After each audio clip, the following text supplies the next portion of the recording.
श्री कृष्णा श्री कृष्णा श्री कृष्णा श्री गुरुर्ब्रह्मा गुरुर्विष्णु गुरुर्देवो महेश्वरः गुरु साक्षात् परं ब्रह्म तस्मै श्री गुरवे नमः तस्मै श्री गुरवे नमः। कल के चिंतन का निचोड़ यही रहा कि हम शास्त्रों का अध्ययन करते हैं अपने दृष्टि में परिवर्तन लाने के लिए। इस दुनिया को कोई नहीं बदल सकता, हमको बदलना पड़ता है। लेकिन हम ऐसे बदल जाए कि हमारे सन्निधि में आने वाले लोग भी बदल जाएं। हमारी समस्या क्या है? हम तो ज्यों के त्यों रहना चाहते हैं। मजा नहीं आ रहा। हम तो ज्यों का त्यों रहना चाहते हैं, लेकिन चाहते हैं कि दुनिया बदले हमारे कहने के अनुसार। ये कभी नहीं होगा। ऐसा एक समझ लो उदाहरण से। एक बार 3 बर्तनों में पानी रखा और वो पानी को गर्म करना शुरू किया, उबाला, और तीनों बर्तनों में 3 पदार्थ डाले। एक में डाला गाजर, दूसरे में डाला अंडा और तीसरे में डाला कॉफी बीन्स। कॉफी होती है। और आधे घंटे तक 1 घंटे तक उबाला उसको, फिर बंद कर दिया। तो तीनों पदार्थ, गाजर, अंडा और कॉफी, तीनों को एक ही प्रकार की समस्या को फेस करना पड़ा। अब तीनों का क्या हुआ? जो गाजर पहले कड़क था, तगड़ा था, आधा घंटा उबलने के बाद सूखा एकदम इतना नरम हो गया कि फूंक मारो तो छेद गिर जाएगा।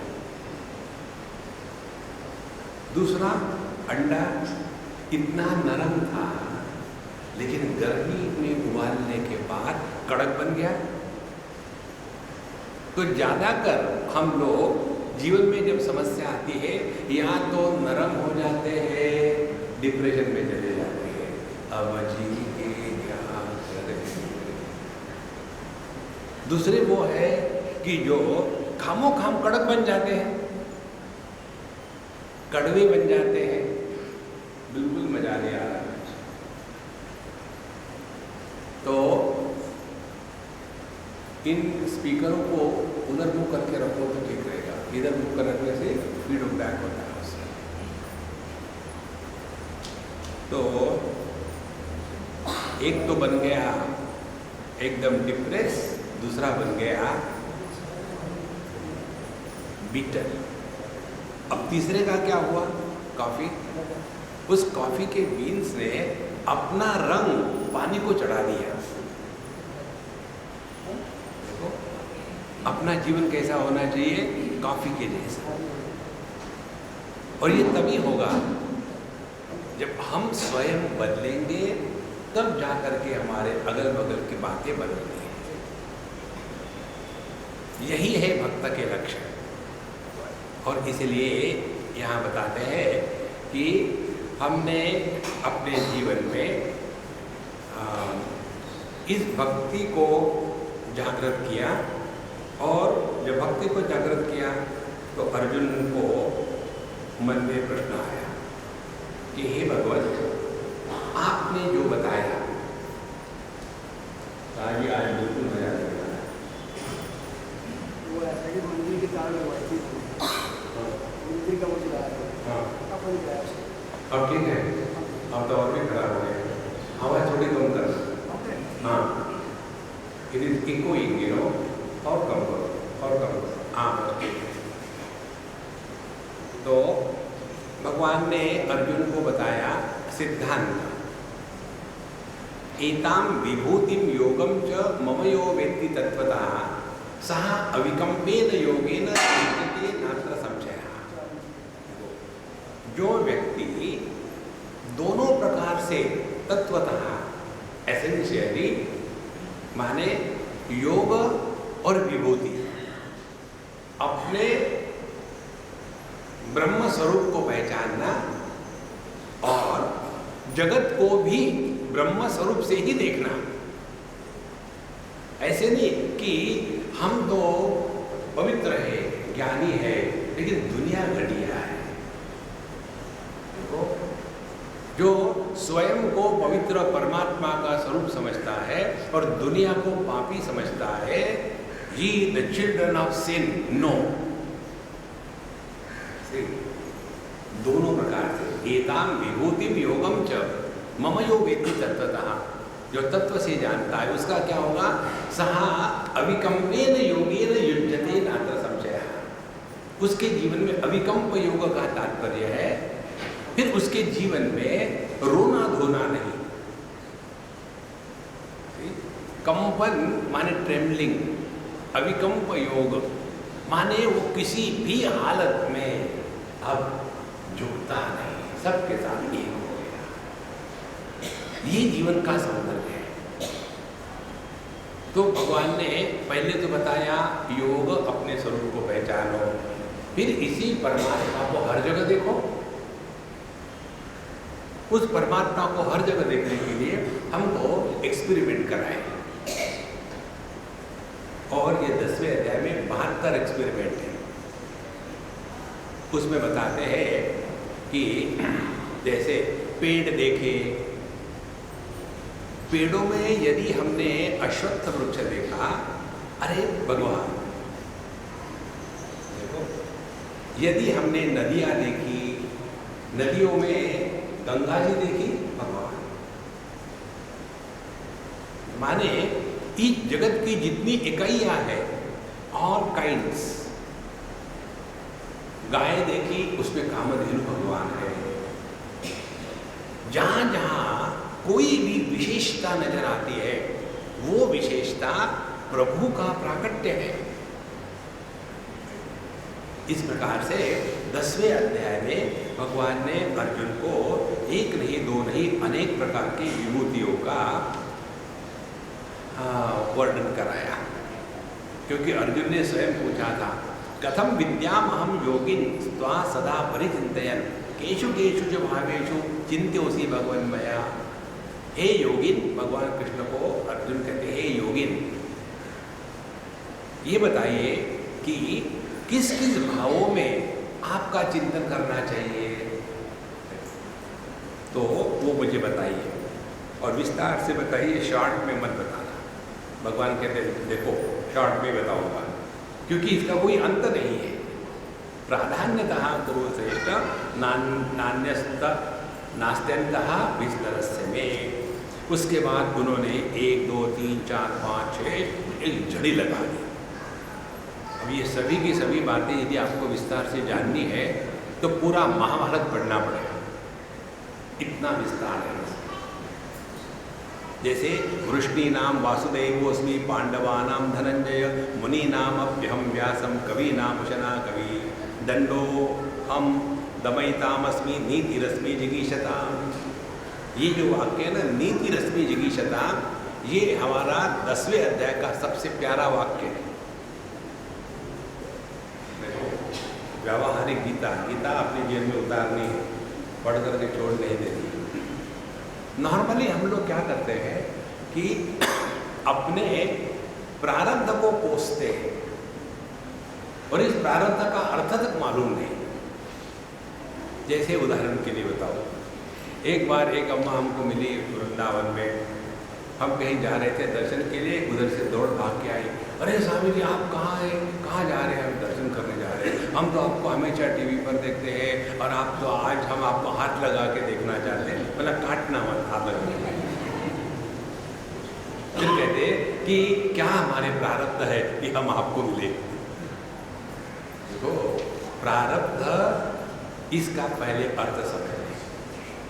प्रारब्ध का तात्पर्य है हमारे जीवन में जो सुख दुख आता है उसका कारण हम स्वयं हैं, अन्य नहीं। तो जब हम जगत में रहते हैं, सुख आएंगे दुख आएंगे। अब ये सुख दुख आने के बाद हम उसके साथ कैसा इंटरैक्ट करते हैं, ये अपना पुरुषार्थ है। इसीलिए भगवान ये नहीं कहते कि कर्मों में मैं प्रारब्ध हूं, भगवान नहीं कहते। देखो, अनुभूतियों में मैं पुण्य हूं, ये नहीं कहते भगवान। कहते हैं नीति रश्मि जिगीषता, माने इस जगत में जो सफल होने वाले हैं उनमें फ्यूचर की प्लानिंग करने की जो एबिलिटी है वो मैं हूं। देखो महाराज, भगवान रोने धोने वाले के लिए नहीं है, मेहनत करो। कई बार यही हो जाता है कि पता नहीं हमारे प्रारब्ध में कुछ नहीं है इसीलिए हम दुखी है। नहीं, बिल्कुल नहीं। मेहनत करने से सब कुछ संभव है। लक्ष्मण जी कहते हैं रामचरितमानस में, दैव दैव आलसी पुकारा। जो आलसी लोग होते हैं ना, वो कहते हैं कि भाई हमारे दैव में ही नहीं है। हाँ, ऐसा नहीं होता। नीति रश्मि जिगीषता।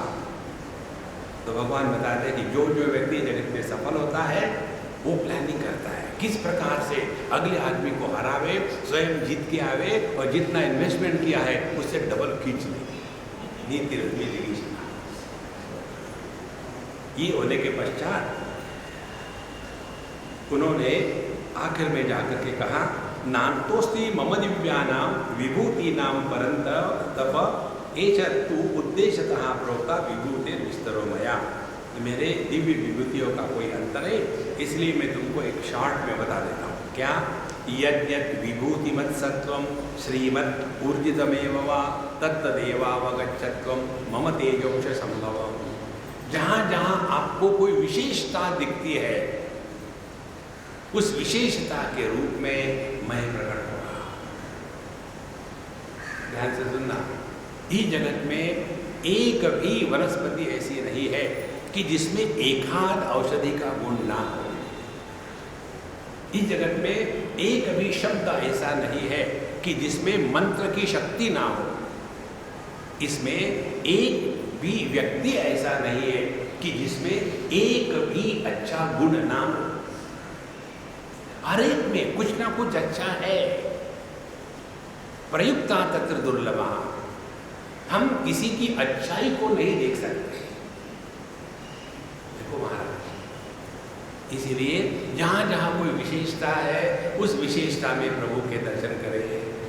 देखो, हमारे नानक देव महाराज की कहानी हमने पढ़ी गई। पंजाबी दिखने में जरा अच्छे होते, छोटे सुंदर सब कुछ होते। तो एक बार एक माँ अपने कन्या को, जवान लड़की बड़ी सुंदर, भगवान के पास ले गई दर्शन करने के पास, गुरु नानक देव महाराज जी के पास। तो महाराज जी उसकी तरफ ऐसे एक टक से देखने लगे। वो माँ पटपटा गई कि महाराज जी, महाराज जी, महाराज जी, महाराज जी की तो समाधि लग गई। फिर उन्होंने कहा कि आप इस प्रकार से मेरे लड़के को देख रहे हैं, क्या देख रहे हैं? तो उन्होंने कहा कि अम्मा, मैं लड़की को नहीं देख रहा। जो ऐसे सौंदर्य की कल्पना कर सकता है वो कितना सुंदर होगा। देखो,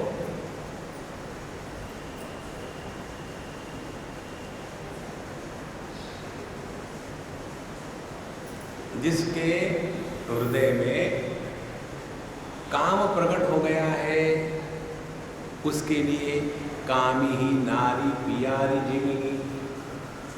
उसको हर एक स्त्री को देख करके केवल काम की ही भावना निर्माण होगी। जिसके हृदय में पैसा प्रकट हो गया है, लोभी ही प्रिय जीविना, उसके लिए पैसा ही पैसा सब कुछ है। और जिसके हृदय में कन्हैयालाल प्रकट हो गए, उसको इस दुनिया में भगवान के सिवा कुछ दिख ही नहीं सकता। एताम विभूतिम योगम च। इसीलिए एक ट्रक के पीछे महावाक्य लिखा था, बुरी नजर वाले अपनी नजर टेस्ट करा ले। अपनी नजर को टेस्ट करो तो पता चलेगा ये संपूर्ण विश्व परमात्मा से व्याप्त है, इसमें बुराई है ही नहीं, जो कुछ है केवल प्रभु मात्र है।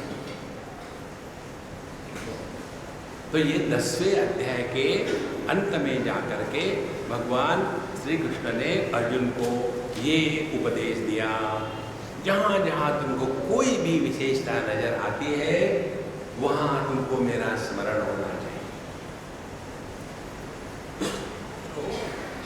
एक सिंपल हम साधना आपको बताते हैं, और ये साधना कोई भी कर सकता है और कभी भी कर सकता है। ये साधना क्या है? हम सबका आदर करें।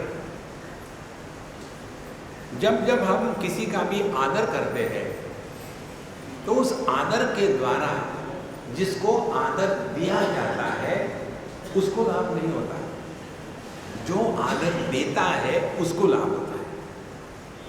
अब उदाहरणों से ले लो, हम यहाँ आते हैं हमारे योगेश्वर भगवान कृष्ण के सामने, यहाँ आने के बाद हम अपना मत्था टेकते हैं, नमस्कार करते हैं, उसके द्वारा लाभ किसको होता है? कृष्ण को होता है कि हमको होता है?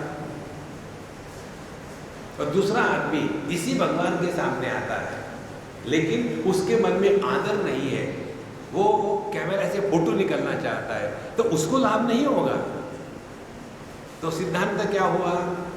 जब हम किसी का आदर करते हैं, किसी को आदर देते हैं, तो उसका लाभ अपने को होता है, अन्य को नहीं। अब ये सिद्धांत जीवन में उतारना है। इस सिद्धांत को उतारने की 4 प्रक्रियाएं बताते हैं। पहली प्रक्रिया, कोई भी व्यक्ति हमसे उम्र में बड़ा हो तो वो आदरणीय है। जैसा हम किसी को कड़वी सुनाने का मौका ढूंढते रहते हैं, इसी प्रकार से कोई मौका ढूंढे कि कैसा किसी का आदर करे। भाई यही टेक्निक है। जब जब हम किसी का भी आदर करते हैं तो उसका प्रभाव अपने हृदय पर होता है, और वो प्रभाव क्या है? हमको कृतकृत्यता, प्रसन्नता का अनुभव होता है। हम आपको धीरे धीरे ले जाएंगे ऊपर, ध्यान से सुनना। तो कोई हमसे उम्र में बड़ा है, फिर वो कोई क्यों ना हो, कोई जरूरत नहीं कि अपने ही माँ बाप हो, कोई भी व्यक्ति उम्र में बड़ा है तो आदर का पात्र है। माने एक मौका मिल गया, किसी का आदर करें। दूसरी बात, कोई व्यक्ति हमसे पैसे में अमीर है, अब उसके पास वो पैसा कहाँ से आया, इसकी इन्वेस्टिगेशन करने के लिए हमको सीबीआई ने अपॉइंट नहीं किया है। हमको इससे कुछ लेना देना नहीं है। कोई भी व्यक्ति हमसे यदि अमीर है तो वो आदर का पात्र है। नॉर्मली क्या हो जाता है, जो गरीब होते हैं, मालूम है कैसे पैसे कमाते हैं, सब चोर कट्टे हो गए, ऐसा कहने से उस आदमी को कुछ खराब नहीं होता, अपना मन खट्टू हो गया महाराज। तो वो कितनी महत्व की बात है। जो व्यक्ति अपने मन का ख्याल नहीं रखता वो अपना दुश्मन है। बहुत सिंपल बात है। अध्यात्म या भगवत गीता व्यवहार में, जीवन में उतारना ये कोई बड़ा हौवा नहीं है, इट्स वेरी सिंपल। तो कोई हमसे पैसे में अमीर है तो वो व्यक्ति आदर का पात्र है। तीसरा, कोई हमसे शक्ति में अमीर है तो वो आदर का पात्र है। बहुत सिंपल टेक्निक है। माने हम कोई ना कोई बहाना ढूंढ रहे हैं कि ये हमसे बड़ा तगड़ा है यार, राम राम, अपने को ही शांति मिलेगी। और इसका उदाहरण दे आपको, एक बार हम गए थे कानपुर में, बहुत पुरानी बात है। हम मोटरसाइकिल पर थे और हमारा हुलिया बड़ा विचित्र था, लुंगी पहने हैं और हेलमेट पहने हैं, शॉल थी, विंटर के दिन थे, ग्लोव्स पहने हैं, और किसी से हम बात कर रहे थे। जिनसे बात कर रहे थे वो हमसे हिंदी में बात कर रहे हैं और हम जो बात कर रहे थे अंग्रेजी में कर रहे हैं। अब उनको भी अंग्रेजी आती है, हमको भी हिंदी आती है, हम दोनों की समस्या नहीं। अब हमको याद ही नहीं कि हम अंग्रेजी बोल रहे हैं, क्योंकि हमारी विचारधारा नॉर्मली अंग्रेजी में होती है। तो शुरू हो गए तो अपने आप इंग्लिश स्टार्ट है। अब वो भी पढ़ा लिखा आदमी, वो भी सब जानता है, हम बात कर रहे हैं, उतने में वहाँ एक संड मुसंड आ गया। आकर के उसने हमारे प्रोफेसर के बाहर रखा, बाबा जी। मैंने कहा हाँ भगवत, हिंदू हो? हाँ। अंग्रेजी क्यों झाड़ रहे हैं? हिंदी बोलो। माने those who talk English they are not Hindus। तो जब मैंने उसकी तरफ देखा, हमने कहा प्रभु क्षमस्व, इसके पश्चात हमारे मुख से एक भी अनावश्यक शब्द का प्रयोग नहीं किया जाएगा। ये क्या बोले जा रहे हो? ठीक से हिंदी बोलो। देखो, तो फिर हमने उसको नमस्कार किया और फिर उसने हमारा शेक हैंड किया। शेक हैंड इतना कस के किया, ऐसे लगा कि वो हाथ खींच के ले जा रहा है और हम चिल्लाए जोर से। तब वो राक्षस रावण के जैसा हा हा हा हा करता है। अब ऐसे संड मुसंड से पाला पड़ेगा राम राम, दुर्जनम प्रथमम वंदे। इसमें अपने भलाई है। तो कोई हमसे शक्ति में बड़ा हो तो उसका आदर करना चाहिए। आदर नहीं करेंगे तो अपना ही सत्यानाश हो जाएगा। अब चौथी बात, कोई हमसे ज्ञान में श्रेष्ठ हो। देखो, एक सुभाषित है जिसमें कहते हैं अच्छी बात चाहे कोई भी कहे, छोटा बच्चा क्यों न करे, उसको स्वीकार करना चाहिए आदर से। तो कोई हमसे ज्ञान में श्रेष्ठ है, ज्ञान वृद्ध है, तो वह आदर का पात्र है। अब हमको 4 एक्सक्यूज मिल गई क्यों हम किसका आदर करें। लेकिन कोई माँ बाप होते हैं, ये तो हमसे उम्र में बड़े नहीं है, ये तो पैसे में बड़े नहीं है, ये तो शक्ति में बड़े नहीं है, फटीचर है, ज्ञान तो इनके पास है ही नहीं, तो इनका आदर कैसा करें। जिंदा है क्या? हाँ जिंदा है। तो जीवनम सर्वभूतेषु, काफी है उतना। जहां जहां कोई भी विशेषता दिखे वहां वहां हमको अपने हृदय में प्रभु का स्मरण होना चाहिए। ऐसा करते करते भगवान कहते हैं अथवा बहुनैतेन किं ज्ञानेन तवार्जुन विष्टव्यामि अहम इदं कृष्णम एकांशेन स्थितो जगत्। अब अर्जुन तुमको क्या क्या बताओ यार, एक बात बताओ, मैं जो तुम्हारे सामने खड़ा हूं ना, ये पूरी दुनिया मुझ में है। अब तुम डायरेक्टली मुझे देख लो ना, दुनिया के चक्कर में क्यों पड़े हो। ऐसा जब अर्जुन को कहा गया तो उसके बाद अर्जुन 11वां अध्याय प्रारंभ करता है और इस 11वें अध्याय में हम प्रवेश करेंगे और इसको विस्तार से समझने का प्रयत्न करेंगे। अर्जुन उवाच मदनुग्रहाय परमं गुह्यमध्यात्म संहितं यस्त्वयोक्तं वचस्तेन मोहोऽयं विगतो मम भवाब्जयो हि भूतानां श्रुतो विस्तरशो मया त्वत्तः कमलपत्राक्ष महात्म्यमभिचाव्ययम् एवमेतद्यथा तत्त्वम् आत्मानं परमेश्वर द्रष्टुमिच्छामि ते रूपम् ऐश्वरं पुरुषोत्तम मन्यसे यदि तच्छक्यं मया द्रष्टुमिति प्रभो योगेश्वर ततो मे त्वं दर्शयात्मानमव्ययम्। इन 4 श्लोकों में अर्जुन ने भगवान से प्रार्थना करी। कहते हैं मदनुग्रहाय परमं अध्यात्म गुह्यम उक्तम। हे भगवत, आपने मुझ पर अनुग्रह करके अध्यात्म की जो पराकाष्ठा है वो बता दी। क्या है अध्यात्म की पराकाष्ठा? ध्यान से सुनना। अध्यात्म की पराकाष्ठा है अपने परमात्मा स्वरूप को पहचाने और जगत को भी परमात्मा स्वरूप से ही पहचाने। ये है अध्यात्म की पराकाष्ठा। ऐसे नहीं पापो हम पाप कर्मा, हम तो बहुत खराब है, हम तो पापी है। क्यों हम अपने आप को कोसे? जो व्यक्ति स्वयं का आदर नहीं कर सकता वो अन्य का आदर कहाँ करेगा?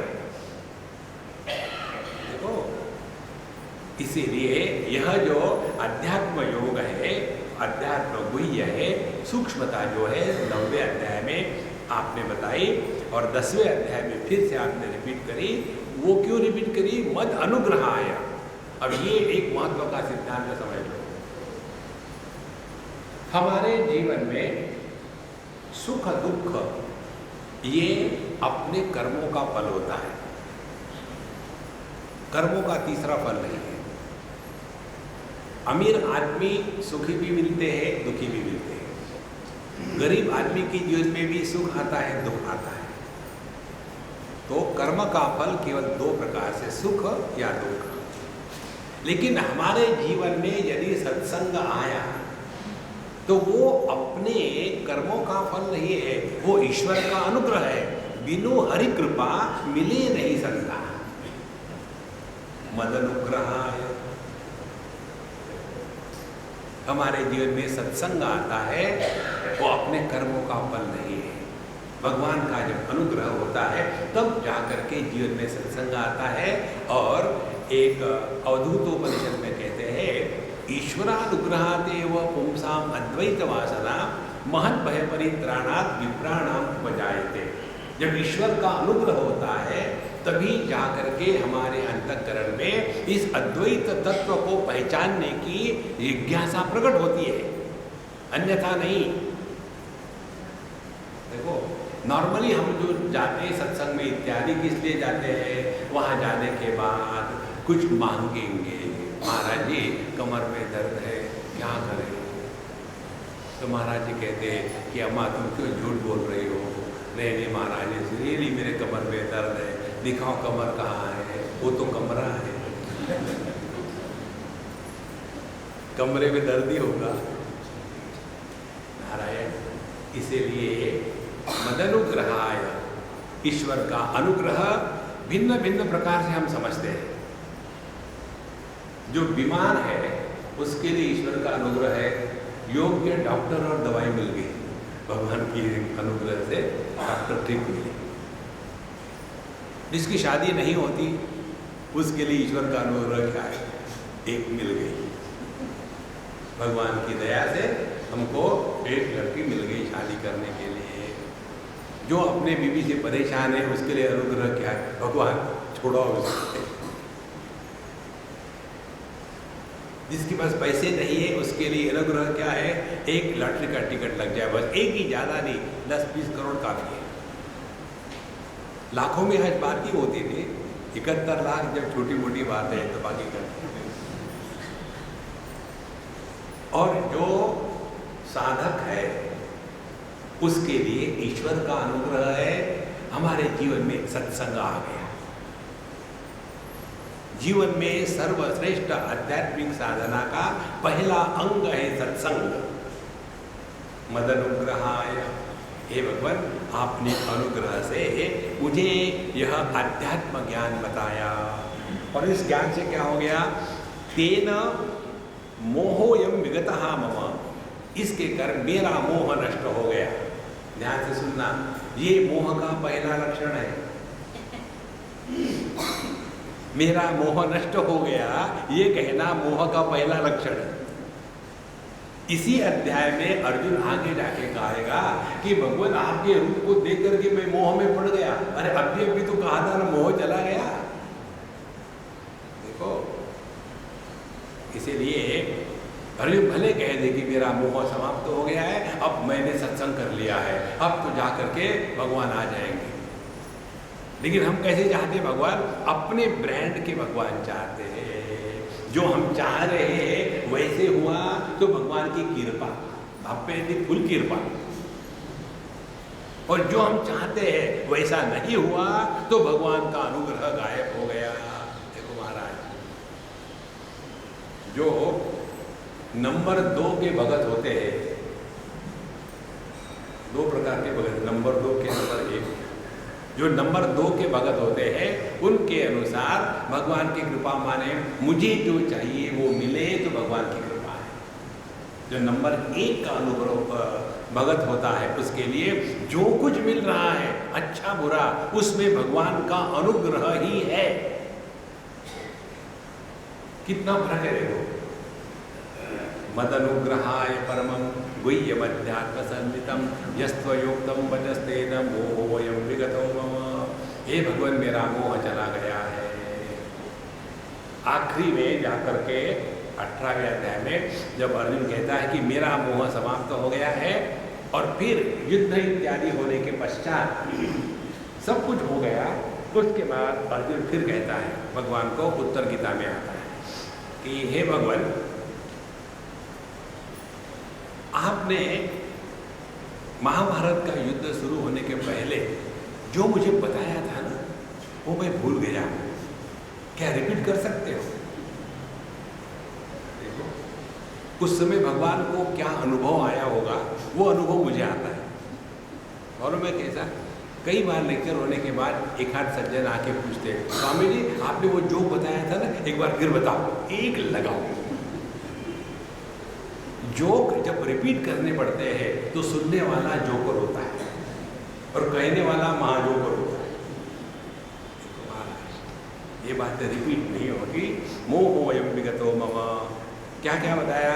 भवाप्ययो हि भूतानां श्रुतौ विस्तरशो मया। आपने 10वें अध्याय में 9वें अध्याय में मुझे विस्तार से बताया जगत का निर्माण कैसा होता है, जगत का समापन कैसा होता है। और हे कमल पत्राक्ष, हे कमल नयन भगवान, हमने आपका जो अव्यय महात्म्य है उसके बारे में भी हमने विस्तार से सुना। और यो आपने कहा है वो सब ठीक ही है, आपने स्वयं कहा है। तो ऐसा जो आपका रूप है जिसमें सब कुछ आ गया, कुछ भी नहीं छूटा, ऐसा जो आपका विश्व रूप है, उस विश्व रूप को मैं जरा देखना चाहता हूँ। पहले प्रश्न क्या थे? मैं कर्म क्यों करूँ? देखो, फिर आर्ग्यूमेंट थी, लॉजिक था। कभी तो कहते कर्म करो, कभी कहते कर्म संन्यास करो। मुझे आप क्यों कंफ्यूज करा रहे हो? क्या है, MBA के टीचर हो? ये मैनेजमेंट का यही सिद्धांत है, आइदर कंफ्यूज और convince. Normally people get confuse. तो मुझे आपका जो अव्यय रूप है, द्रष्टुम इच्छामि ते रूपम ऐश्वरम पुरुषोत्तम, आपका जो ऐश्वर्य युक्त रूप है उसको मैं देखना चाहता हूँ।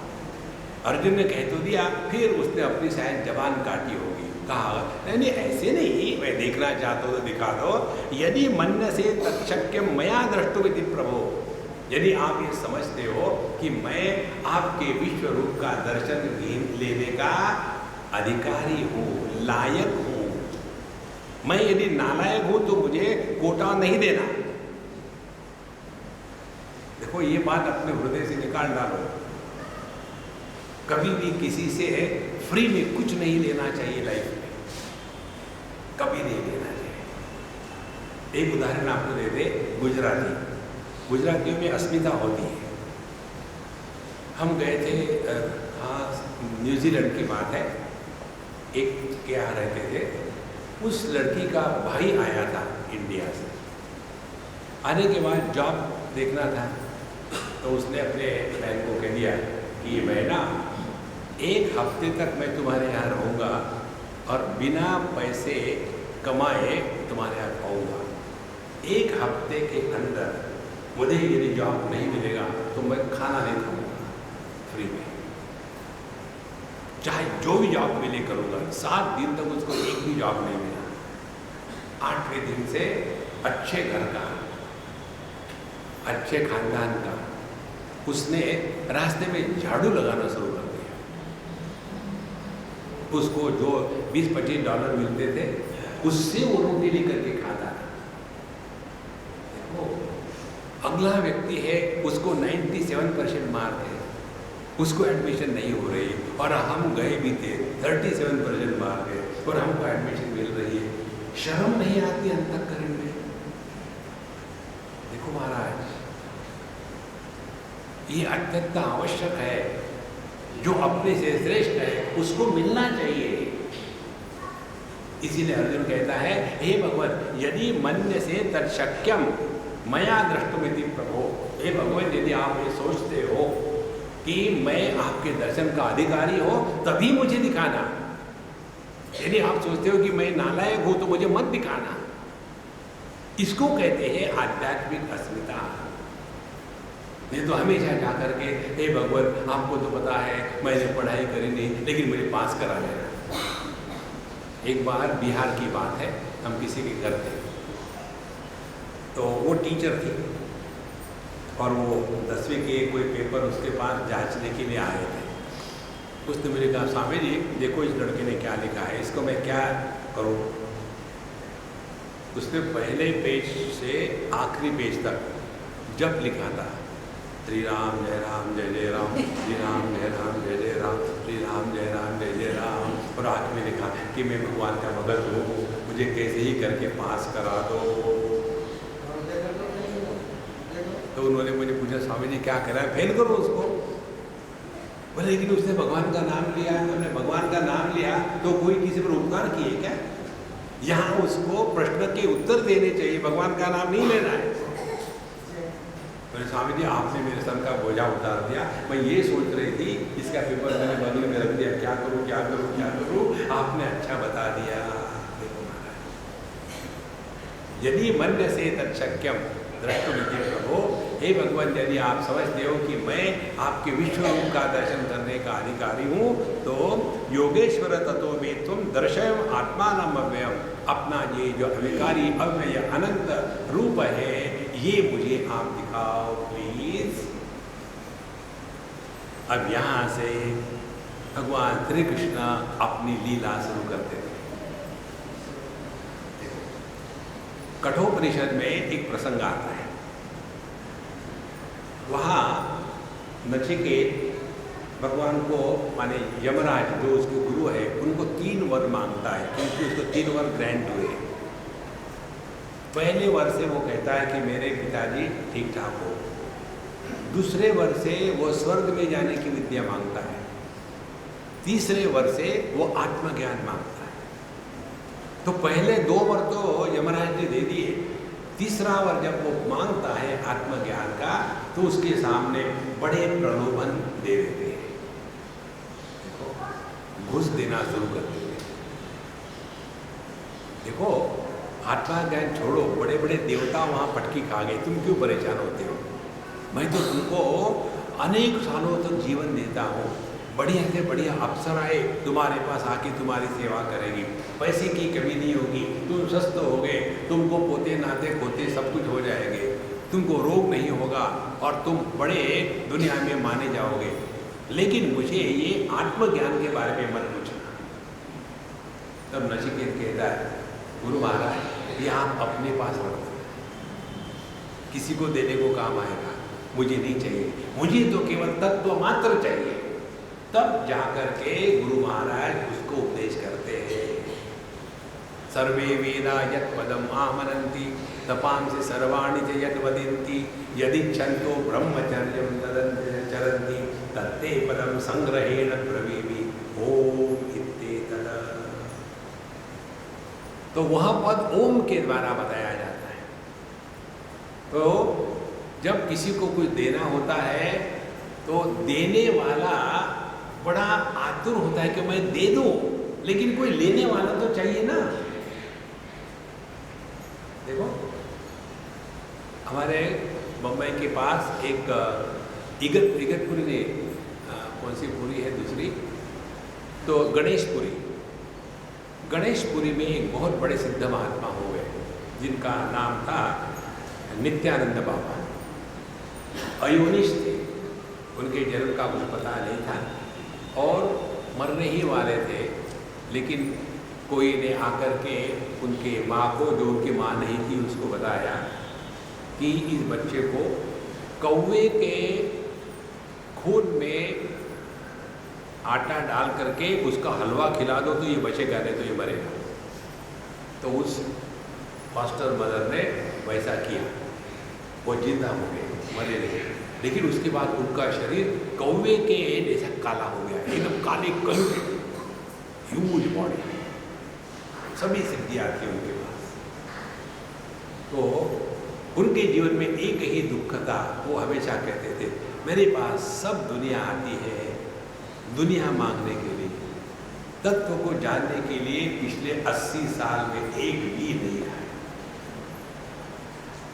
अब देखो आप, जहां आपकी इच्छा पूरा होने का संभावना है वहां कितनी भीड़ लगी रहती है। शादी करा दे, जय माता दी, जल्दी करा दे, जय माता दी, पैसे दे दे, जय माता दी, कैसे भी दे दे, जय माता दी। एक लड़का किसी लड़की से प्यार करता था और वो उस लड़की को कह रहा था कि मुझे तुमसे शादी करनी है। तो बोले मेरे पिताजी ना कहते हैं। बोले उसमें क्या खासियत है, वो शादी करना चाहता है। तो उसने कहा मैं उसके लिए बम्बई से वैष्णो देवी तक नंगे पैर पैदल जाना चाहता हूँ, लेकिन उससे शादी करूँगा। और वो गया। जब वहाँ गया तो उसके लड़की के बाप ने सोचा इससे बेवकूफ़ और कौन मिल सकता है, तो शादी करा दी। देखो माता दी की कृपा से हमारी शादी उसके साथ हो गई। और फिर जबरदस्ती से कोई काम करवाना तो ठीक नहीं होता हो। भगवान के विधान में हमने जबरदस्ती कभी नहीं डालनी है। तो 1 साल के अंदर ही उसको असलियत पता चली उस लड़की की। फिर परेशान, फिर वही जय माता दी, फिर अम्मा मैं फिर आता हूँ, इसको हटाओ। तो हमारी जो भक्ति है, भगवान के प्रति जो समर्पण है, वो अपनी इच्छाओं को पूरा करना, यही तो है। इसीलिए हनुमान जी के पास जो गदा है वो इसीलिए है। हनुमान जी की गदा क्रिकेट की बैट के जैसी है। कोई आया नारियल फोड़ना चाहता है, ठग से प्ले कर लेते हो। देखो, इच्छा पूरी करा दो, इच्छा पूरी करा दो। ध्यान से सुनना, आध्यात्म का तात्पर्य इच्छा पूरा करना नहीं, इच्छाओं के परे जाना है। और इसीलिए यहाँ कहते हैं भगवान कि अर्जुन, मैंने इतना जो नाटक किया है ये केवल तुम्हारे अंतःकरण में जिज्ञासा प्रकट होवे कि तुम परमात्मा का दर्शन करना चाहते हो। देखो, इस सिद्धांत को पकड़ लो। जब जब हमारे जीवन में कोई कष्ट आते हैं, कोई दुर्घटना आती है, कोई धोखा देता है, कोई अपमान करता है, तो समझ लेना हम पर भगवान का अनुग्रह हो रहा है। भगवान का अनुग्रह हृदय में वैराग्य को प्रकट करके होता है। देखो, आसक्ति नहीं, वैराग्य। एक बार एक महात्मा जी का चेला था और चेला बड़ा दुखी था। महात्मा जी ने कहा, चेले महाराज क्या हो गया, मुंह लटका है। क्या बताए महाराज, ये लोग बहुत भयानक होते, सबका अपमान करते। मैं इनके यहाँ गया था भिक्षा मांगने के लिए, भिक्षा नहीं देना तो मत दो, गाली काहे को दी। मुझे बड़ा गुस्सा आया, मैंने उनको सुना दी। उन्होंने जब सुना तो उन्होंने कहा कि ज़्यादा बकवास करोगे गुंडे से पिटवाऊंगा। फिर मैं भाग के आया, लेकिन तब से मेरा मन बहुत खराब हो गया, क्या करूँ। तो उन्होंने कहा, देखो बेटा, तुम यदि कूड़े दानी में जाके बैठोगे तो वहाँ क्या तुम पर पुष्प वृष्टि होगी कि कूड़ा वृष्टि होगी। जब तक तुम अपने आप को देह मानोगे तब तक के मान अपमान होता रहेगा। देखो कितनी सूक्ष्म बात है। तो जब हमारे मन में कोई कष्ट आते हैं, दुख होता है, तो समझ लेना भगवान का अनुग्रह है कि हम यहाँ फंसने वाले थे, वहाँ से निकलने के लिए प्रभु ने हमारे जीवन में ऐसी गलत बात ले आए। देखो, यदि अर्जुन के मन में भगवान मोह निर्माण नहीं करते, अर्जुन के मन में भगवान ने स्वयं मोह निर्माण किया है। जब उन्होंने कहा कि तुमको युद्ध करना है ना, तो पर्याय से नहीं, अपनों से युद्ध करना है। जीवन की असली समस्या दुश्मन नहीं होते, जीवन की असली समस्या अपने होते हैं। अपनों से जो निपटा सकता है वही प्रभु का दर्शन कर सकता है। और सबसे नजदीक अपना कौन है? मनीराम, अपना मन, उसको निपटो आप। देखो, आपने सब कुछ जीत लिया दुनिया। इसीलिए भगवान ने ये मोह का प्रसंग निर्माण किया, और इसलिए निर्माण किया कि भगवान स्वयं अपने आनंद को बिखेरना चाहते थे। तो एक बार हम इंग्लैंड में थे, तो हमारे एक फ्रेंड को हमने कहा, भाई हमको जाकर के वो मूवी देखनी है। तो बोले, स्वामी जी चलो जाएंगे। हमने देखी वो मूवी। फिर किसी के यहाँ गए दूसरे दिन नाश्ते के लिए। हमने कहा कि देखो वो मूवी जरूर देख लेना, बड़ी अच्छी है।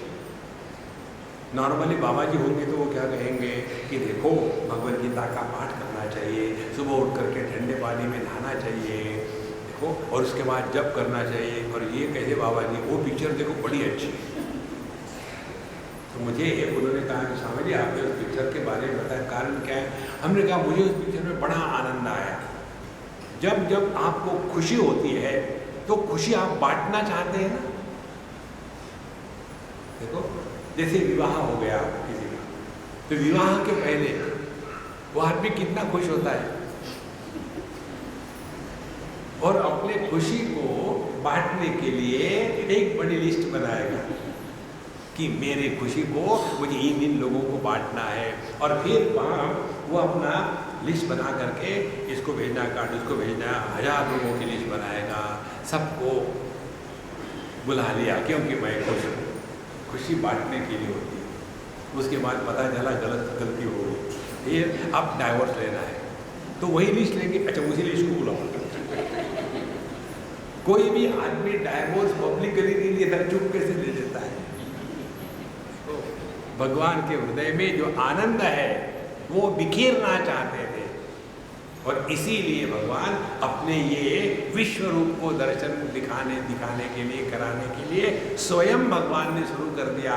पश्चिमे पार्थरूपाणि शतशोथ सहस्रशः नाना विधानि दिव्यानि नाना वर्णाकृतीनि च पश्चादित्यान् वसून् रुद्रान् अश्विनो मरुतस्तथा बहून्यदृष्टपूर्वाणि पश्चाश्चर्याणि भारत। तत्व को दो प्रकार से जानना माने पूरी तरह से जानना। अंग्रेजी में कहेंगे तो एनालिटिकल एंड सिंथेटिक, दोनों प्रकार से। हर एक में भगवान है और भगवान में हर एक है। सभी आभूषणों में सुवर्ण है और सुवर्ण में सभी आभूषण है। दोनों प्रकार से जब ज्ञान पूरा हो जाता है तभी उसमें निष्ठा आती है। तो 10वें अध्याय में भगवान ने बताया सभी में मैं हूँ, पेड़ों में मैं हूँ, पहाड़ों में मैं हूँ, नदियों में मैं हूँ, प्राणियों में मैं हूँ। तो अनेक में जो एक है वो दर्शन कराया 10वें में। अब 11वें में बताते हैं मुझ एक में सब कुछ है, और ये बताने के लिए भगवान शुरू करते पश्चिमे पार्थरूपाणि शतशोथ सहस्रशः। हे अर्जुन, मेरे अब हजारों करोड़ों रूप देखो देखो, और नाना विधानि दिव्यानि नाना वर्णाकृतीनि च। और ये दिव्य है, अनेक प्रकार के आकार है, प्रकार है, और अनेक प्रकार के रंग है, सौंदर्य है। क्या क्या है उन्होंने बताया। पश्य आदित्यान वसून रुद्रान अश्विनौ मरुतस्तथा, 5 प्रकार के। जहाँ एक आपको एक तत्व की बात बताते हैं। अपने यहाँ कहते हैं ना 33 करोड़ देवता होते हैं। ये कोटि का 33 कोटि देवता, ओरिजिनल वर्ड कोटि देवता है। तो कोटि का अर्थ करोड़ नहीं, ये गलत अंडरस्टैंडिंग है। कोटि माने क्या? कोटि माने क्लास। ये उच्च कोटि के गायक है, ये उच्च कोटि के वकील है, ये उच्च कोटि के करप्ट है। उदाहरण के ये उच्च कोटि के बेवकूफ है। तो कोटि माने क्लास। तो 33 करोड़ 33 कोटि का तात्पर्य ये 33 प्रकार के परमात्मा के रूप है जिसके कारण यह दुनिया धारण हुई है। तो वो कौन से हैं यहाँ गिनाते हैं। पहले पश्य आदित्यान, 12 आदित्य होते हैं। अदिति के जो पुत्र है वो 12 है, तो 12 आदित्य। उसके बाद आदित्यान वसून, 8 वसु है, 8 वसु है। इन्हीं 8 वसुओं में से एक वसु था जिसको शाप मिला और जिसके कारण उसको पृथ्वी पर आकर के भीष्माचार्य के रूप में अपने जीवन के दुख भुगतने पड़े। इसके बारे में हम एक और बात जोड़ दें बीच में, ध्यान से सुनना। हम जो समझते हैं ना संसार माने मियाँ बीवी इत्यादि, उतना ही संसार नहीं होता है। संसार का अर्थ है, जगत का अर्थ है भूर्भुवः स्वः महाजनः तपः सत्यम, ये ऊपर के लोग, और अतल वितल सुतल तलातल पाताल रसातल इत्यादि महातल, ये नीचे के लोग। ये जो 14 भुवन है, 14, ये सभी का सभी संसार ही है। संसार किसको कहते हैं? जहाँ इच्छा को पूरी करना ये एकमात्र जीवन का लक्ष्य है, उस अनुभूति के क्षेत्र को संसार कहते हैं। फिर आप किसी भी दुनिया में रहो, करेंगे क्या? केवल इच्छा को पूरा करना, यही हमने जीवन में जाना है और कुछ नहीं जाना। यदि आपको अपने ये जीवनी लिखनी हो, अपने बारे में लिखना हो, तो क्या लिखेंगे? एक लाइन में लिखना, पूरा का पूरा महाभारत मत लिखना। क्या लिखेंगे? विचार करते करते करते करते पता चलेगा, हाँ समझ में आ गया। क्या? बचपन से आज तक केवल हमने इच्छाओं को पूरा करने का प्रयत्न किया। जब छोटे थे तो मार्बल खेलने के लिए तरसते थे, अब बड़े हो गए, बाथरूम में मार्बल लगाना है, दूसरा कुछ नहीं। देखो संतो, तो ये जहाँ जहाँ इच्छा का साम्राज्य है वो संसार है। अब देखो कैसे स्वर्ग भी संसार है। एक कथा आती है महाभारत में, अनेक आती है, ये अपने को समझने के लिए काफी है। उस कथा में बताते हैं, एक बार अर्जुन इंद्र की सभा में इंद्र के लोक में गए। अब कैसे गए? इंद्र, वो अर्जुन को पूछ लेना, मुझे बताइए। वहाँ वो गए। वहाँ जाने के बाद अर्जुन तो देखने में बड़े हैंडसम थे, एकदम 6 पैक। तो आप लोगों से तो वही बात करनी है ना जो आपको समझ में आए। तो 6 पैक ब्रांड, एकदम बढ़िया, संड मुसंड, बड़े सुंदर दिखने को, हैंडसम। तो जब गए तो वहाँ की जो अप्सराएं थी, अप्सराएं बताया मालूम है किसको कहते हैं? अपनी हिंदी भाषा में गवर्नमेंट सर्वेंट को अफसर कहते हैं। तो अप्सराएं ये गवर्नमेंट टीवी थी। तो वहाँ की जो अप्सराएं थे वो सभी के सभी अप्सराएं अर्जुन पर लट्टू हो गए। लट्टू होने के बाद उन्होंने कहा कि हमको आपसे भोग करना है। अर्जुन ने कहा कि देखो ये असंभव है, मैं इंद्रपुत्र हूँ और आप इंद्र भोग्या हो, इसीलिए आप मुझे मातृतुल्य हो, इसीलिए मैं आपका भोग नहीं कर सकता। आपके मन से ये दुर्विचार निकाल डालो। जब व्यक्ति कामना से प्रभावित होता है तो विवेक खत्म हो जाता है। तो उन्होंने अर्जुन को शाप दे दिया, तुम नपुंसक हो जाओगे। शाप देने के बाद जो कामना का आवेग था वो जब शांत हो गया, तब उनको पछतावा आया कि हमने क्या गलत किया।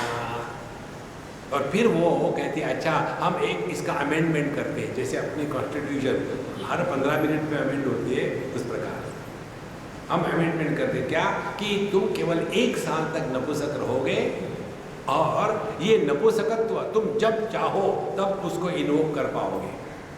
इसी शाप को लेकर के अर्जुन विराट राजा की नगरी में बृहन्नला के रूप में एक नपुंसक बन करके उत्तरा को उसने संगीत और नृत्य का ज्ञान दिया था। अब हमको सीखना क्या है? स्वर्ग में भी यदि अप्सराएं हो तो भी उनके अंतःकरण में कामना होती है। देखो, जब तक कि कामना की निवृत्ति यह जीवन का आदर्श है, लक्ष्य है, ये बात दिमाग में नहीं घुसेगी, तब तक के हम आध्यात्म में भी जाकर के आध्यात्म को ऐसा ही बनाएंगे कि यहाँ आओ मत्था टेको, आपकी इच्छा पूरी होगी। देखो, इसीलिए स्पष्ट समझ लेना, जीवन में इच्छा को पूरा करना ये अध्यात्म नहीं है। आज तक जीवन में किसी की भी, सभी की सभी इच्छा पूरी नहीं हुई। और इच्छा का कोई लॉजिक होता है? कोई लॉजिक नहीं। एक राजा था और उसका लड़का रो रहा था, राजकुमार, रॉयल चाइल्ड वॉज क्राइंग। तो राजा ने कहा, राजकुमार क्यों रो रहे? मंत्री ने कहा कि महाराज बच्चे रोते ही है, डोंट वरी। बोले नहीं नहीं, राजकुमार कैसा रो सकता है, क्या चाहिए दे दो उसको, बुलाओ उसको। उसको बुलाया, सभी सभा चल रही थी, राजकुमार आ गए। राजा ने कहा, राजकुमार आपको क्या चाहिए, क्यों रो रहे आप? मुझे भैंस चाहिए। देखो, एक भैंस मांग रहा है, राजकुमार को भैंस नहीं दे सकते, बुलाओ भैंस को। भैंस को ले आए, जैसे भैंस आ गई, फिर अब क्या हो गया राजकुमार, यहाँ घास ले आओ, घास ले आए। फिर अब क्या हो गया, अब इसको घास खिलाओ, घास खिलाओ। फिर अब क्या हो गया, इसका दूध निकालो, फिर दूध निकालो। फिर शुरू, अब क्या हो गया, दूध को अंदर डालो। राजा ने कहा, इसको एक लगा, हटाओ इसको। देखो सत्तो, इच्छाओं को आज तक कोई पूरा नहीं कर सकता।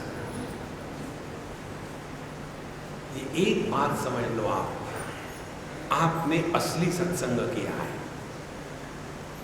हम केवल गाना गाते हैं, जय ही भी तेरा के राते ही भी तेरा ही, रोते रहते, खोते को। महाराज, भगवान का जो भगत है वो अपने अंतःकरण से इच्छा को हटा देता है। इसलिए कहते हैं कि पश्य आदित्यान वसून, तो 12 आदित्य 8 वसु।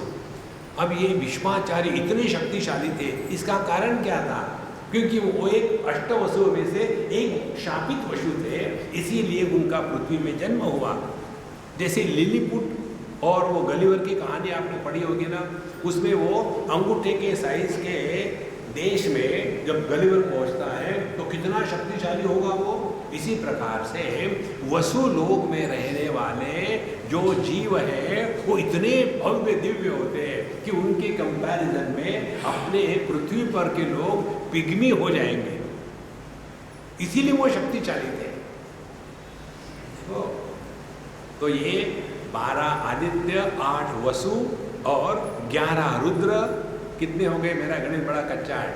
12 और 8 20, 20 और 11 31, और अश्विनौ 2 अश्विनी कुमार जो स्वर्ग के डॉक्टर लोग हैं, अश्विनौ। तो कितने हो गए? 33।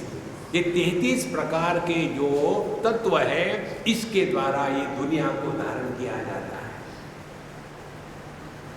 33 करोड़ भगवान का मतलब ये नहीं है कि मूर्तियां लगा दी, 1 2 3 4 33 करोड़ हो गए, ये इसका अर्थ है।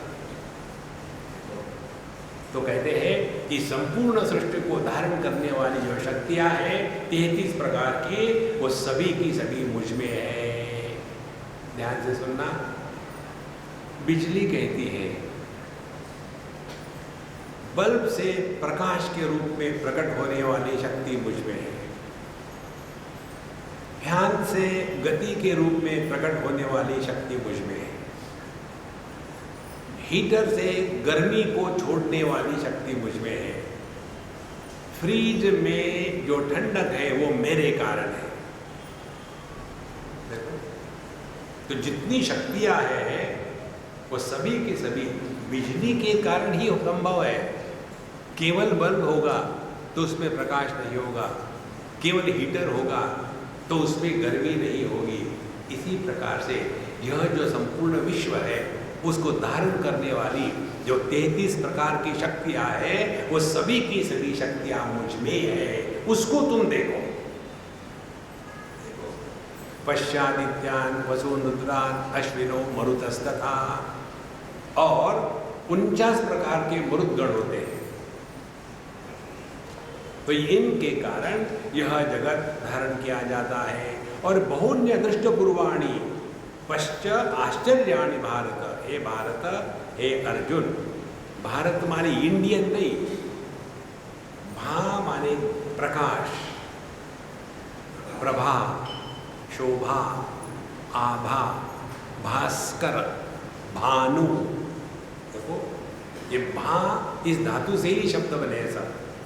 तो भा माने प्रकाश, ज्ञान, रत माने जो रमण करता है, जो ज्ञान में रमण करने वाला है, उसको भारत कहते हैं।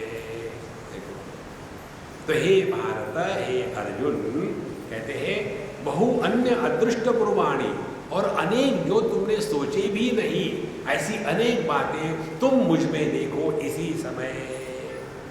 कहाँ कहते हैं इहैकस्थम जगत कृष्णम पश्चाद्य सचराचरम, यह एकस्थम, इसी एक ही अंश में यह संपूर्ण जगत को अभी के अभी देखो। कैसा जगत है? चर अचर, जड़ चेतन दोनों एक ही परमात्मा की अभिव्यक्ति है।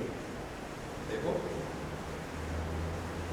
इसको जितना सूक्ष्मता से आप चिंतन करोगे ना, दुनिया अपने आप गायब हो जाती है।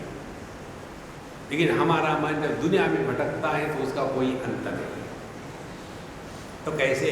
उदाहरण से देख ले, पश्चाद्य सचराचरम, आप समझो पत्थर के सामने, दीवार के सामने खड़े हो, तो आपको अपना प्रतिबिंब उस पत्थर में, दीवार में दिखेगा क्या? नहीं।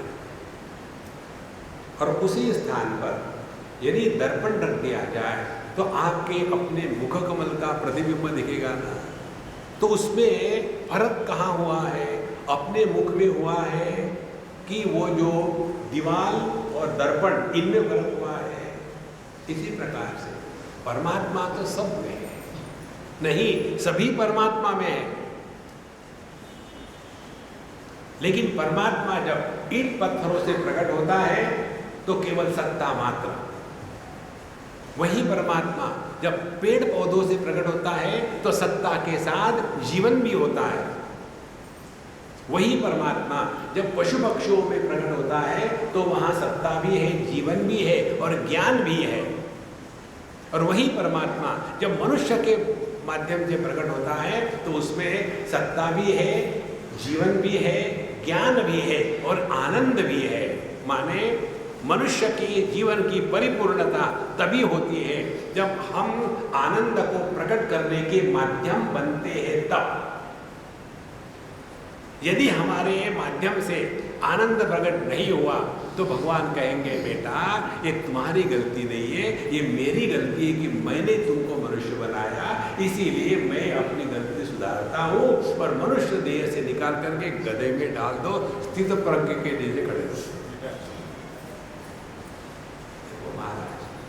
तो ये जितना जगत है, चाहे जड़ रहे चेतन रहे, ये सभी का सभी पश्चाद्य सचराचरम मम देहे गुणाकेश यज्ञ अन्य द्रष्टुमिच्छसि, इसी मेरे देह में संपूर्ण विश्व को तुम देखो। ध्यान से सुनना, अपनी जो विचारधारा है वो विपरीत है। विपरीत माने उल्टी। जब उल्टी होती है तो उसको उल्टी मालूम है क्यों कहते हैं? वो उलट रास्ते से बाहर आ गया इसलिए उल्टी। तो उल्टी कैसी है? एक बार हम कहीं गए थे समुद्र में, जहाज में जा रहे थे, तो वहाँ जहाज के जो होते हैं कर्मचारी हमको देख करके हमसे बात करने लगे कि तुम कहाँ से आए हो और तुम्हारा ड्रेस बड़ा विचित्र है, लेकिन तुम्हारे जूते हमको बड़े पसंद आए। हमने कहा हम जूते लगाए आपको? बोले नहीं, दूर से देखने के लिए। बात हो गई खूब। फिर हमने कहा कि हम लोग यहाँ जो जा रहे हैं समुद्र में, यहाँ समुद्र में पानी कितना गहरा है? ध्यान से सुनना। समुद्र में पानी है कि पानी में समुद्र है? देखो, उसी प्रकार से जब हम आभूषण देखते हैं तो आभूषणों को देख करके पूछते, इसमें सुवर्ण है? असल में क्या होता है? सुवर्ण में आभूषण होते हैं। ये जो विपरीत दृष्टि है, इस विपरीत दृष्टि के कारण हम भटक रहे हैं। देखो, इस दृष्टि को बदल करके जो योग्य दृष्टि है, उस योग्य दृष्टि को स्वीकार करके फिर इसी जगत का अनुभव लेना, उसको कहते हैं दिव्य दृष्टि। तो भगवान ने अर्जुन को तो दिखाना शुरू कर दिया अपना ट्रेलर, देख देख, ये देख, वो देख, ऐसा है वैसा है, बढ़िया है, आश्चर्य है, आश्चर्य है। और अर्जुन वहां क्या कर रहा होगा? मुंह आंख नाक खोल करके, क्योंकि उसको कुछ दिख ही नहीं रहा था।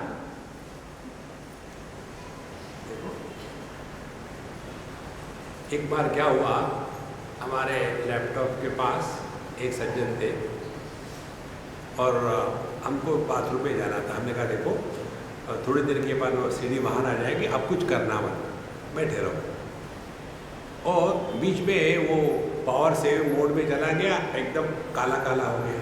जैसे वो काला हो गया, इनको डर लगा। इन्होंने जा करके उठाया वो लैपटॉप, हिलाया, खट खट खट खट धक्का, और सत्यानाश कर दिया। क्या हो गया? बोले वो काला काला हो गया था, मुझे लगा मेरे ही कारण हुआ है, इसलिए मैंने उसको हिलाया। अरे राम राम। तो आश्चर्य, स्वामी जी जब थे तब वो बढ़िया था, अब चलेगी तो कुछ मेरे ही कारण हो गया है। इस दुनिया में इतने आश्चर्य है। आश्चर्य किसको कहते हैं? जो अपने बुद्धि के पकड़ में नहीं आता, उसको आश्चर्य है। तुम पहली पोजीशन में कैसे आ गए? आश्चर्य। तुम कैसे पास हो गए? आश्चर्य। इसीलिए अनेक आश्चर्य तुम मुझ में देखो। और जब अर्जुन मुंह फाड़ के खड़ा था, कोई दिख ही नहीं रहा था उसको, तो भगवान ने कहा, अर्जुन मुझे माफ करना, मैंने जरा जल्दी करी है। क्यों? न तु माम शक्य से द्रष्टुम अनेनैव स्वचक्षुषा। हे अर्जुन, तुम अपने चमड़ी की आंखों से मुझे देख नहीं पाओगे। जो दर्शन चमड़ी की आंखों से होता है वो भिन्न होता है, और जो दर्शन दिव्य दृष्टि से होता है वो भिन्न होता है। चमड़े की दृष्टि के दर्शन का अर्थ क्या है? ध्यान से सुनना। हम अनेकता को महात्म्य देते हैं। दिव्य दृष्टि का क्या अर्थ है? हम एक को पहचानते हैं। अब उदाहरण से समझ लो। हम जो उदाहरण देते हैं, उदाहरण भले वही हो, सिद्धांत अलग अलग प्रतिपादित होते हैं। हम तो घूमने में उस्ताद है, को घूमते रहते हैं, इधर उधर में टाइम पास हो जाता है। एक बार कहीं गए किसी होटल में, वहाँ एक बड़ा एक्वेरियम था और हमारे फ्रेंड बात कर रहे थे ऑर्डर देने के लिए खाने की। हम उस एक्वेरियम के पास गए अपना कैमरा लेकर के, और फिर उसकी फ़ोटो ले रहे थे, वीडियो ले रहे थे। उतने में वो आ गए। स्वामी जी आप क्या कर रहे हैं? हमने कहा देखो क्या कर रहे हैं। बोले आपको फिश अच्छे लगते हैं? हमने कहा देखने के लिए, खाने के लिए नहीं। तो आप देख क्या रहे हैं? अरे आप चिंतन करो, कल्पना करो कि हम क्या देख रहे हैं। फिर उसने शुरू कर दिया, आप ये डिफरेंट टाइप्स ऑफ फिश देख रहे हैं? हमने कहा नहीं। फिर आप ये इतना बड़ा साइज़ का एक्वेरियम, वो साइज़ देख रहे हैं? नहीं। फिर इस पे जो अंदर का डेकोरेशन है वो देख रहे हैं? वो भी नहीं देख रहे। फिर क्या देख रहे हैं? कल्पना करो। बोले मुझे नहीं आता। हमने कहा सुनो, हम पानी देख रहे हैं। बोले पानी देख रहे हैं? हाँ। और क्या देख रहे हैं? हम ये कल्पना कर रहे हैं कि पानी का अनुभव कैसे होगा। जब मछलियाँ इधर उधर दौड़ती है तब पानी को गुदगुदी होती होगी क्या? अरे डोंट मूव टू मच। दूसरी बात, जब उसमें 2-4 मछलियाँ और डाल दो तो पानी को बोझा होगा क्या? फिजिक्स के स्टूडेंट्स हैं, आर्किमिडीज। उसी बर्तन में 2-4 मछलियां और डाल दो तो पानी का वजन बढ़ेगा क्या पानी के लिए? उसमें से सभी की सभी मछलियां निकाल डाली तो पानी को हल्कापन महसूस होगा क्या? चलो मछली आ गई, अब हम खुले हो गए। नहीं। इसी प्रकार से ये संपूर्ण विश्व मुझमें है और जो मुझमें है वो मुझे परेशान नहीं कर सकता। जैसे लहरें समुद्र में है तो लहरें समुद्र को परेशान नहीं कर सकती। जब बहुत सारी लहरें आ जाती है तो समुद्र भारी हो जाता है कि अरे यार बस करो, अब नहीं उठा सकता मैं। और जब सभी की सभी लहरें शांत हो गई, समुद्र कहता है क्या, हाँ अब जरा ठीक लग रहा है, थोड़ा लाइट लग रहा है। ये है दिव्य दृष्टि। हमारा ध्यान किधर है? अनेकता की तरफ है कि एक की तरफ है? अब इसको एक उदाहरण से समझ लो।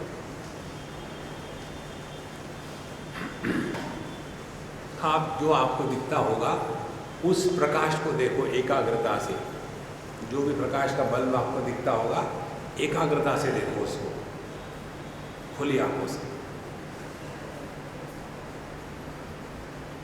मेरे तरफ मत देखना, बल्ब को देखना। आप मेरे तरफ क्यों देखें? मैं बल्ब थोड़ी हूँ, मैं ट्यूबलाइट हूँ।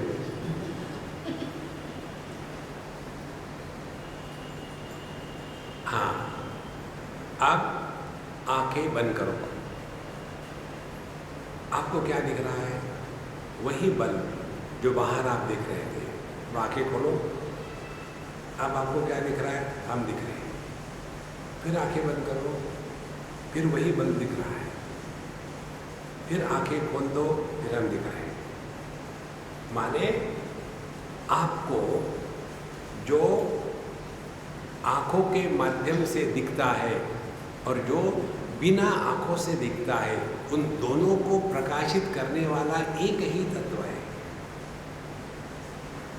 जो जागृत अवस्था को प्रकाशित कर रहा है और जो स्वप्न अवस्था को प्रकाशित कर रहा है। तो ये जागृत और स्वप्न अवस्थाएं कहाँ है?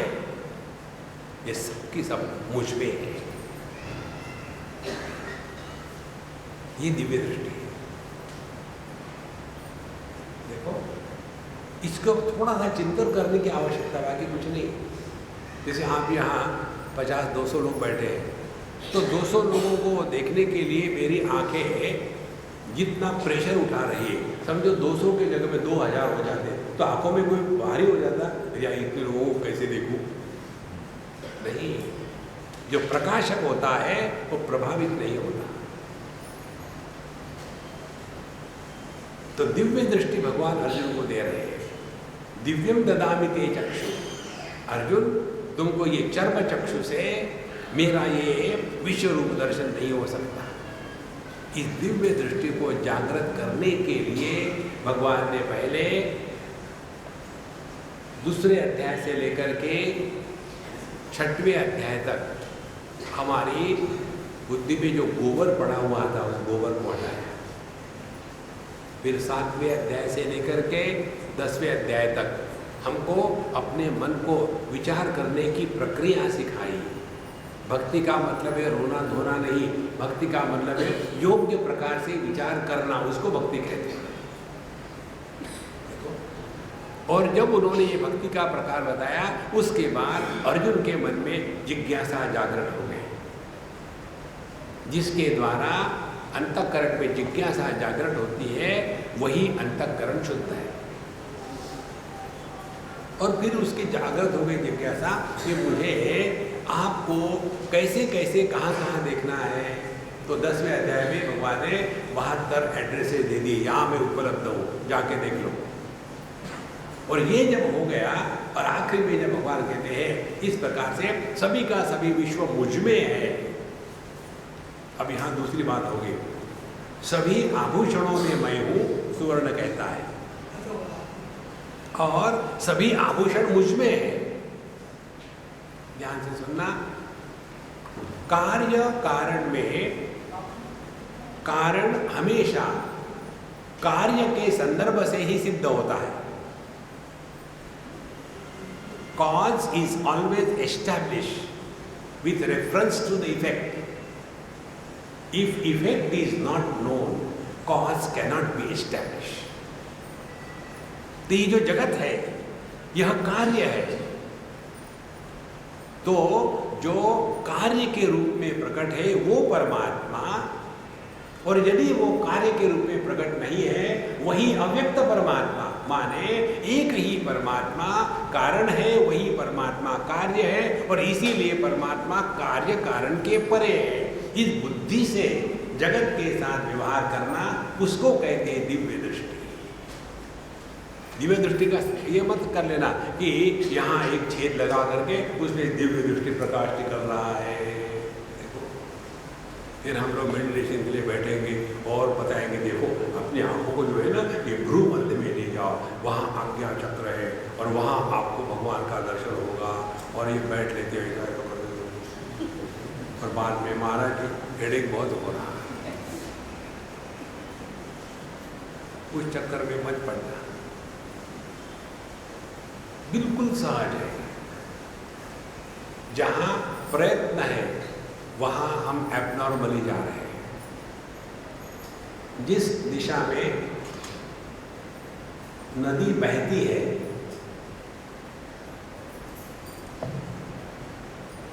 उस दिशा में आप तैरना शुरू करो तो कोई आपको प्रयत्न करने की आवश्यकता नहीं। यदि नदी के प्रवाह के उल्टा जाना शुरू करो तो परेशानी की सिवा कुछ नहीं।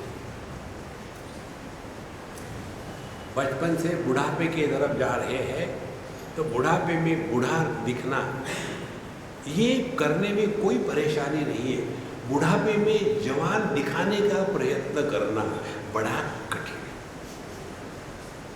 क्योंकि उल्टी दिशा में जा रहे हैं।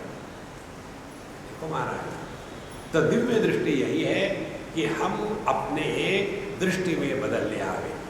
तो कहते हैं दिव्यम ददामिति चक्षुः पश्यमे योगमैश्वरम। तो मेरा योग और ऐश्वर्य इसको पहचानने के लिए, देखने के लिए जिस दिव्य दृष्टि की आवश्यकता है वो मैं तुम्हें प्रदान करता हूँ। अब यहाँ एक महत्व का सिद्धांत हम सबको समझना है। साधना हमको करनी है दो प्रकार से। पहला प्रकार अपने कर्तव्य कर्मों को पूरा करके गोबर हटाना है दिमाग में से। गोबर होता है राग द्वेष का। फिर योग की साधना करके हमको अपने मन को नियंत्रित रखना है। इन दोनों के साथ एक गड़बड़ी हो जाती है, अपना मैं बड़ा तगड़ा हो जाता है। अब इस मैं से छुटकारा पाने के लिए भक्ति का मार्ग आता है। यदि हमारे जीवन में सफलता आ रही है तो हमारे प्रयत्न को परमात्मा के अनुग्रह की साथ मिली है, इसीलिए सफलता आई है। देखो आखिरी टच उनका होता है, और ऐसा जब करेंगे तब हमारा अंतःकरण शुद्ध हो गया और अब हमारे मन को एक ट्रेनिंग मिल गई है। क्या ट्रेनिंग मिल गई है? हर एक अनुभूति में प्रभु को जोड़ दो। हर एक अनुभूति धीरे धीरे करते करते अनुभूतियां गौण हो जाएगी और परमात्मा प्राइमरी हो जाएगी, मुख्य हो जाएगी। एक टाइम हो गया, इसके बाद का हम कल देखेंगे। ओम पूर्णमदः पूर्णमिदं पूर्णात् पूर्णमुदच्यते पूर्णस्य पूर्णमादाय पूर्णमेवावशिष्यते। ओम शांति शांति शांति। हरि ओम।